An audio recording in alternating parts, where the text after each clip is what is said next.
Bonjour à tous et bienvenue sur ma chaîne Amalgame Créatif. Aujourd'hui, je vous présente ce kit-ci dans cette vidéo unboxing. Donc, en fait, c'est un kit que j'ai acheté sur le site La Maison du Canva. Et c'est la première fois que je vais tester en fait cette marque qui est Letty Stitch. Je vais essayer de retirer déjà le papier, enfin pas le papier mais le plastique pour éviter d'avoir euh, la lumière qui se reflète dessus. Et voilà, comme ça, j'espère qu'on aura moins de bruit en fait. Donc, je disais que c'était la première fois que j'achetais un kit Letty Stitch. Et franchement, je vous avoue que dès que j'ai vu l'image, j'ai tout de suite craqué. J'ai essayé de temporiser l'achat de la toile, mais je sais pas. Je me disais que, allez, le type d'image me plaisait bien avec cette... en fait, on va dire que c'est une fée parce qu'elle a des ailes, avec plein de couleurs, avec un fond assez sombre de ce côté-là. Et franchement, j'adore l'image. Et je regrette pas du tout mon achat. Et j'ai hâte de commencer. Donc j'avais déjà ouvert le kit, mais je voulais vous le faire avec vous aussi. Donc c'est en fait c'est une toile Letty Stitch en partenariat avec Lucas S. C'est marqué juste là. Le titre, enfin, ou l'intitulé de cette image-là, c'est Lit de fleurs. Donc, c'est Bed of Flowers. Et effectivement, on voit plein de fleurs sur les cheveux de la fée endormie. Et un petit peu aussi sur le parterre ici. Donc, en fait, c'est un kit qui fera, je pense que c'est l'image, une fois brodée, elle fera 28 par 42 cm. Donc c'est assez raisonnable comme taille. Je me dis que ça peut se faire assez facilement. Il note ce kit-là comme étant une difficulté 4 sur 5. Donc on a 4 cœurs sur 5. On a 74 couleurs dans le kit avec et c'est du fil encore. Et la toile est beige en fait, la toile n'est pas blanche et c'est une toile 16 CT et c'est une Aida Zweigart. Donc les points, il résume aussi les points qui existent dans ce kit. Donc on a des croix complètes avec deux brins. Des croix complètes avec un mélange de couleurs, donc 1 plus 1 c'est deux couleurs qui sont mélangés. Ensuite, on aura aussi des points de nœud. J'avoue que j'ai jamais fait de points de nœud, ce sera la première fois. On aura du backstitch à un brin et du backstitch à deux brins. Donc il y a pas mal de points différents ici. Il y a un petit peu de backstitch en fait ici au niveau du ras de cils de la fée, autour de sa main pour donner un petit peu de définition. Il y en a ici un petit peu aussi dans les fleurs, un petit peu ici. Par contre, les points de nœud, je vous avoue que j'ai pas trouvé où ils étaient. J'ai pas vraiment compris comment ça fonctionnait, mais j'imagine qu'à un certain moment, je vais le découvrir sur le diagramme. Donc, en fait, ça c'est le diagramme, donc je vais laisser ici de côté et je vous montre la toile. Donc, la toile, c'est une toile beige, je dirais. Ouais, c'est une beige. Donc c'est une CCT, je pense que ça va rendre super chouette avec le contraste du beige avec ces couleurs-là. Je pense que ça sera bien plus joli que d'avoir une toile Aïda blanche, je pense en tout cas. Donc là, j'ai le coupon de tissu. Dans le kit aussi, j'ai deux aiguilles et un enfil aiguille en fait qui sont là. Donc j'ai une aiguille avec un petit chat, en fait. Je sais pas si c'est pour coudre. Est-ce que c'est pour faire, allez, le rebord de la toile, enfin pour surfiler le rebord de la toile. Et il y en a une pour la broderie. Je sais pas trop. Je pense que c'est ça. Et on a un enfil-fil. Donc ça vient directement avec le kit. Et nous avons aussi donc tous les fils qui sont sur cartonnette.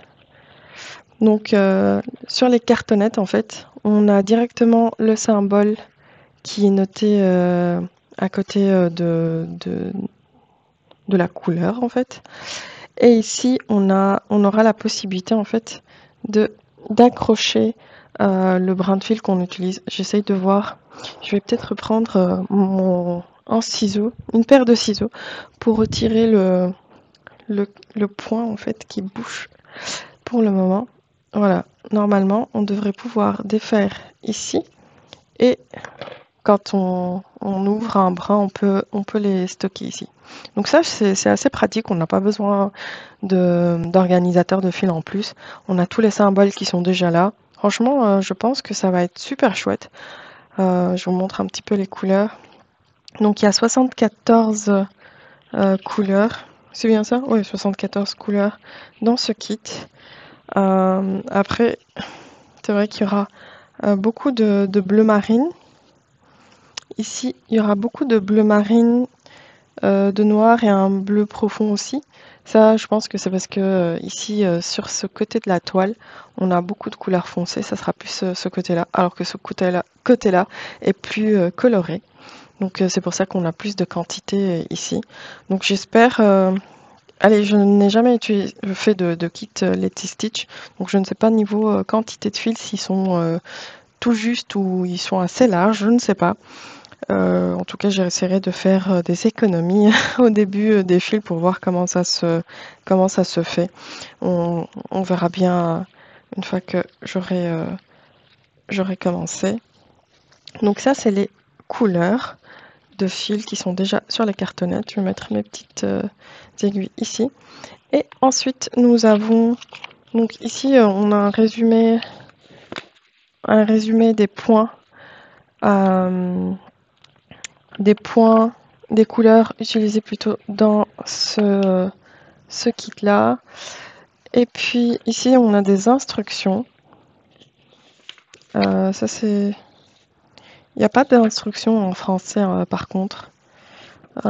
Ici, il y a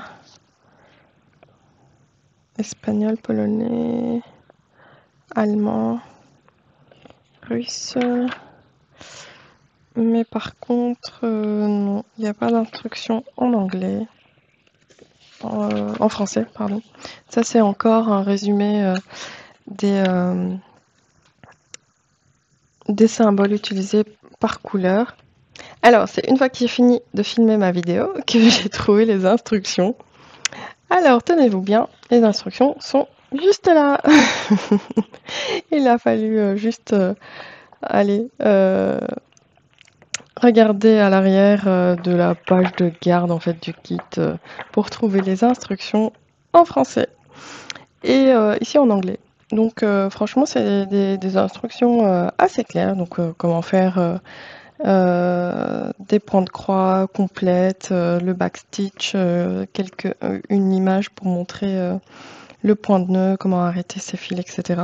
Et tout ça, c'est expliqué dans la section ici, dans les instructions en français. Donc voilà, le mystère est résolu. On a trouvé les instructions en français et en anglais. Et ici, on a les diagrammes. En fait, j'ai deux copies du diagramme. Donc j'ai le diagramme sans le backstitch et en noir et blanc. Et ensuite, j'ai une copie avec le backstitch. Donc ici, le backstitch est représenté en couleur sur le diagramme. Donc ça va être plus facile à utiliser quand c'est comme ça. Moi, j'aime bien. Du coup, ça sera aussi une première d'essayer de trouver en fait les symboles pour les points de nœud. Parce que ça, comme je vous ai dit, j'ai cherché au début, mais je n'ai pas trouvé. Ici, ils reprennent un même symbole. C'était où déjà? C'était ici. Ce symbole-là. Ce symbole-là existe pour les croix. Donc le X2, c'est pour dire que c'est une croix à deux brins. Et ici, le symbole entouré, c'est pour... c'est un... Comment dire? C'est un brin pour faire un point de nœud, mais je ne l'ai pas vu sur le diagramme. Peut-être que j'ai pas bien cherché aussi.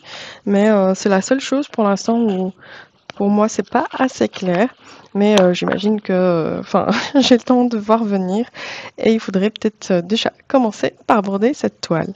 Donc voilà tout pour l'unboxing d'aujourd'hui. C'est vraiment super rapide, mais j'avais hâte de vous montrer cet achat-là parce que franchement, moi, je suis hyper contente. J'espère que l'image que j'ai choisie vous plaira aussi et je vous dis à très bientôt dans d'autres vidéos pour vous montrer notamment le progrès de la toile si jamais je l'ai commencé. Je vous fais de gros bisous, je vous dis à très bientôt. Bye!